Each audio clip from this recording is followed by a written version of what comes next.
got some motherfucking design on right now. Bring it down, bring it down, bring it down. I got 3 whole thoughts to walk. Assalamualaikum, selamat sore semuanya.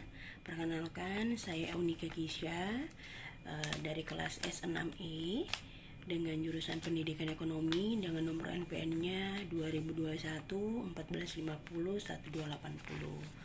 Baik, di sini saya akan membahas sedikit tentang tugas saya, yaitu tugas dari kompetensi pembinaan mengajar dengan judul untuk pembahasan yang akan dibahas hari ini, yaitu bagaimana menyiapkan metode pembelajaran dan media pembelajaran yang variatif dan tepat.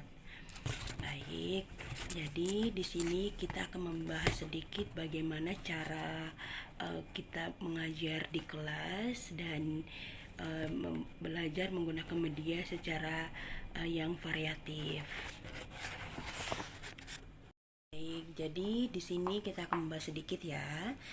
Jadi kita sebagai guru itu perlu menyiapkan beberapa metode pembelajaran yang akan kita bahas di kelas nanti.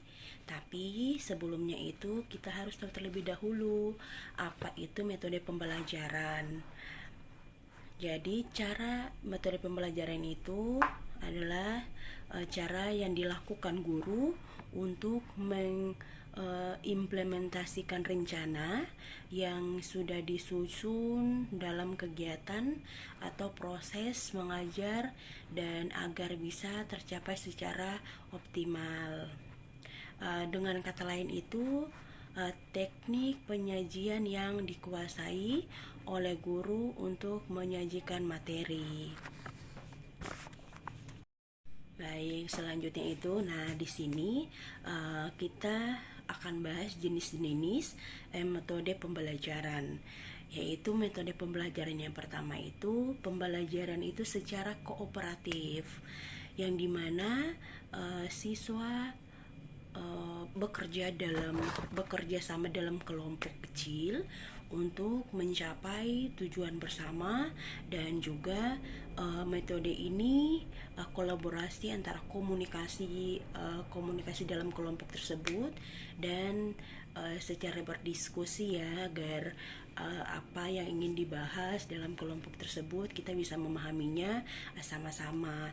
Itulah cara pembelajarannya kooperatif antara suatu kelompok siswa dalam menyelesaikan tugas yang diberikan oleh guru, seperti itu.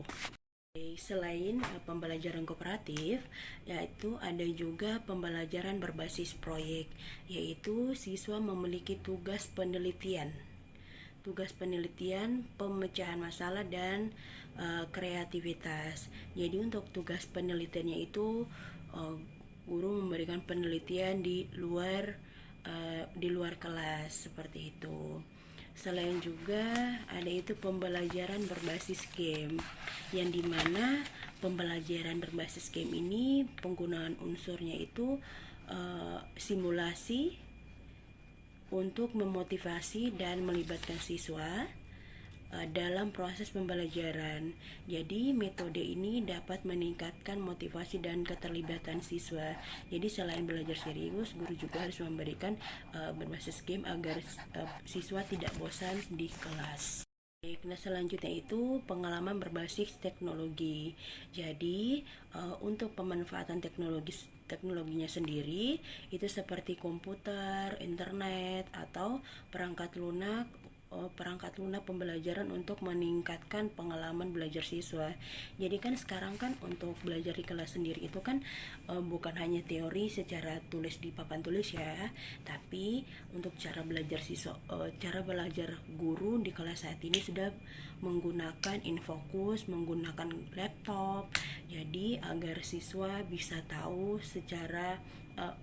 agar siswa bisa belajar teknologi lagi, bukan hanya dengan memainkan game saja, tapi dia juga bisa tahu apa saja yang berfungsi di komputer tersebut, dan mereka juga suatu saat mungkin akan belajar tentang komputer.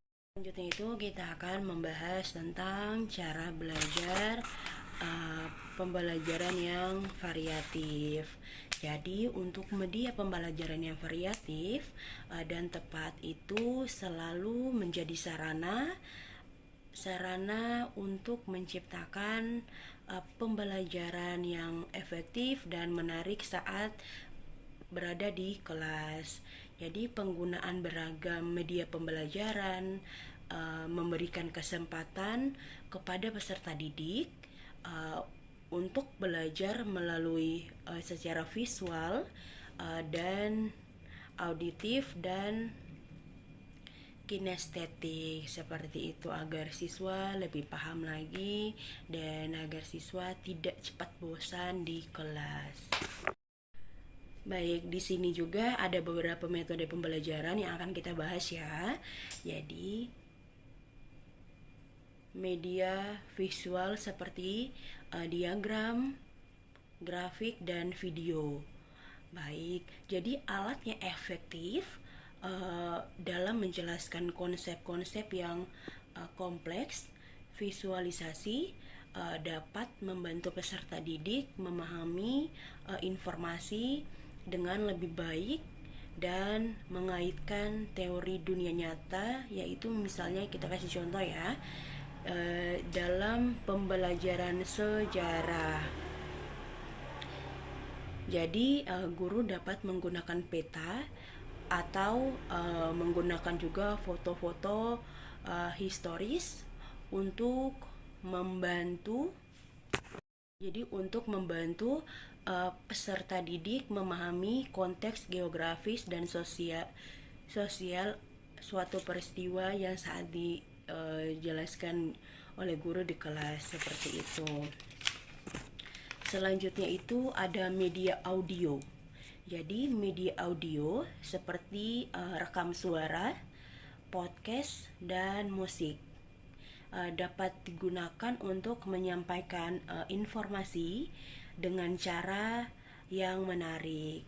Selain itu juga peserta didik dapat mendengar materi secara audio dan memperdalam pemahaman mereka melalui pendengaran. Contohnya itu dalam pembelajaran bahasa asing. Jadi dalam pembelajaran contohnya seperti dalam pembelajaran bahasa asingnya, jadi guru dapat menggunakan rekaman suara petunjuk asli untuk memperkaya pemahaman peserta didik terhadap intonasi dan pengucapan yang benar ya. Seperti untuk bahasa asing seperti kita putar lagu-lagu luar seperti itu. Jadi mereka bisa, walaupun mereka bisa lihat teks, dan mereka juga bisa tahu cara berbicara orang asing itu seperti apa dan intonasi berbicara orang asing seperti apa. Jadi itu mungkin sekian untuk tugas hari ini, tugas yang diberikan oleh Dr. Rama. Terima kasih. Assalamualaikum, selamat sore.